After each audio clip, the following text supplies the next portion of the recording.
یہ بات ہے قرآن کی. یہ قریش کا شہر ہے، یہاں ہمارا قانون چلتا ہے. یہ بت ہمیں روزی دیتے ہیں، سمجھے؟ یہ بات ہے محمد صلی اللہ علیہ وسلم کی. لت اور عزا کی قسم، پورا عرب ہمارے قدموں میں ہے. یہ بات اس رات کی ہے جب مکہ کی سانس بھی رک سی گئی تھی. راستے سے ہٹ. تو سمجھتا ہے تیری کوئی اوقات ہے ہمارے آگے؟ ہم قریش ہیں، خدا کی قسم یہ زمین ہمارے لیے بنی ہے. یہ بات اس اندھیرے کی ہے جہاں جسم تو زندہ تھے مگر روح سو چکی تھی. آج کی رات میری ہے، سب داؤ پر لگا دو، نہ کوئی حساب نہ کوئی کتاب. یہ بات ہے اس شہر کی جہاں ہر چیز چل تو رہی تھی مگر کچھ بھی زندہ نہیں تھا. یہ بات ہے تاریخ کے اس لمحے کی جب زمین اور آسمان مل گیا. یہ بات ہے پہلے نزول کی. یہ بات ہے سورۃ العلق کی. سورہ العلق The First Revelation. اس سے پہلے کہ ہم مطلب کی گہرائی میں اتریں، ضروری ہے کہ ان الفاظ کی اہمیت محسوس کریں. اپنے دلوں کو خاموش کریں اور سنیں وہ پہلی آواز جس نے کائنات کو جگا دیا. اعوذ باللہ من الشیطان الرجیم. بسم اللہ الرحمن الرحیم. اقرأ باسم ربک الذی خلق. خلق الانسان من علق. اقرأ وربك الأكرم الذي علم بالقلم علم الإنسان ما لم يعلم. یہ صرف الفاظ نہیں، یہ ایک سمندر ہے. یہ آیت کیوں نازل ہوئی، حالات کیا تھے اور علق ہی کیوں کہا گیا؟ آئیے اب اس کی تفصیلی تفسیر اور اس کے پیچھے چھپی ہوئی حکمت کو سمجھتے ہیں. لیکن رکیے، یہ پیغام صرف 1400 سال پرانے عرب کے لیے نہیں تھا. اس میں آج کے جدید انسان کے لیے اور آج کی سائنس کے لیے بھی ایک چھپا ہوا معجزہ ہے. غور سے دیکھیے. وقت تھا رمضان کا مہینہ، سال تھا 610 عیسوی.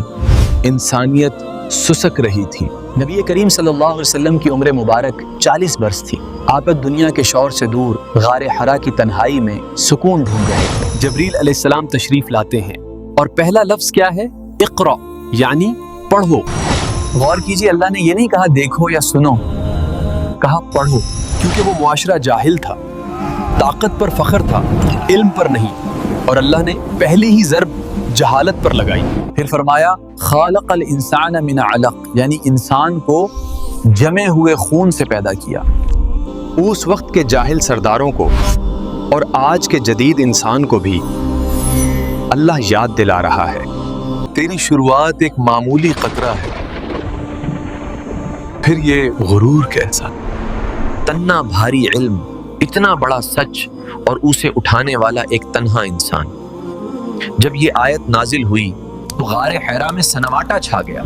نبی کریم صلی اللہ علیہ وآلہ وسلم کا رد عمل کیا تھا؟ آئیے اس منظر کی طرف چلتے ہیں. اچانک تنہائی ختم ہو گئی اور سامنے فرشتوں کے سردار جبریل علیہ السلام موجود تھے. انہوں نے نبی کریم صلی اللہ علیہ وسلم کو تھاما اور زور سے دبایا اور فرمایا اپنے رب کے نام سے پڑھو، اقرا. اور محمد صلی اللہ علیہ وسلم نے فرمایا ما ان بقاری، میں پڑھ نہیں سکتا. تیسری بار چھوڑا اور یہ الفاظ سینے میں اتر گئے. نبی کریم صلی اللہ علیہ وآلہ وسلم دوڑتے ہوئے گھر پہنچے. جسم مبارک ٹھنڈے پسینے میں تھا. زبان مبارک پر بس ایک ہی پکار تھی، زملونی زملونی، مجھے چادر اڑھا دو، مجھے چادر اڑھا دو. وہی کا بوجھ جسے پہاڑ بھی نہ اٹھا سکتے تھے، وہ بوجھ انسان کامل صلی اللہ علیہ وسلم کے مبارک قلب پر اترا. وہ سیدھا اپنی شریک حیات کے پاس گئے. خوف نہیں تھا بلکہ اس عظیم ذمہ داری کا احساس تھا. انہوں نے دنیا کے بہترین شوہر کو تسلی دی. آپ رشتہ داروں کا خیال رکھتے ہیں اور غریبوں کی مدد کرتے ہیں. اور وہاں حضرت خدیجہ رضی اللہ عنہا نے وہ تاریخی الفاظ کہے، اللہ آپ کو کبھی ضائع نہیں کرے گا. ایک غار، ایک انسان اور ایک لفظ اقرا، یہیں سے شروع ہوئی وہ روشنی جس نے ریگستان کے ذروں کو ستاروں میں بدل دیا۔ لیکن سوال یہ ہے، کیا وہ روشنی آج ہمارے اندر بھی ہے؟ رکیے اور سوچئے، 1400 سال پہلے نہ کوئی مائکروسکوپ تھا، نہ کوئی الٹرا ساؤنڈ سکین۔ قرآن میں ایک لفظ ہے علق، عربی میں علق کے 3 مطلب ہیں: جمع ہوا خون، لٹکتی ہوئی چیز اور جونک۔ آج ماڈرن ایمبریولوجی مانتی ہے کہ انسان کا ایمبریو ماں کے رحم میں بالکل جونک کی طرح لٹکتا ہے اور خون چوستا ہے۔ پھر فرمایا جس نے قلم کے ذریعے سکھایا۔ انسان اور جانور میں اصل فرق علم کو محفوظ رکھنے کا ہے۔ قلم ہی وہ ذریعہ ہے جس کے ذریعے علم نسل در نسل منتقل ہوا۔ آج کی مصنوعی ذہانت، انٹرنیٹ اور کتابیں، یہ سب ایک قلم کی برکت ہیں جس کا ذکر پہلی وحی میں ہوا۔ اسی علم کی اہمیت پر نبی کریم صلی اللہ علیہ وآلہ وسلم نے بعد میں فرمایا انما الاعمال بالنیات، یعنی اعمال کا دار و مدار نیت پر ہے۔ صرف علم حاصل کرنا کافی نہیں، نیت کا صاف ہونا بھی ضروری ہے۔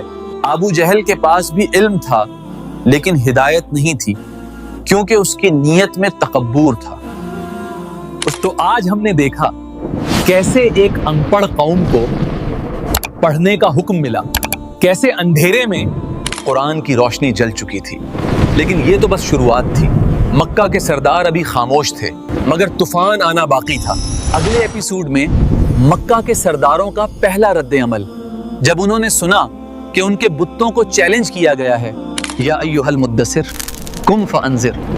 جب نبی صلی اللہ علیہ وآلہ وسلم کو پہلی بار لوگوں میں بولنے کا حکم ملا، تو پھر انہوں نے کیا کیا؟ دیکھیے اگلے ایپیسوڈ میں سورۃ المدثر۔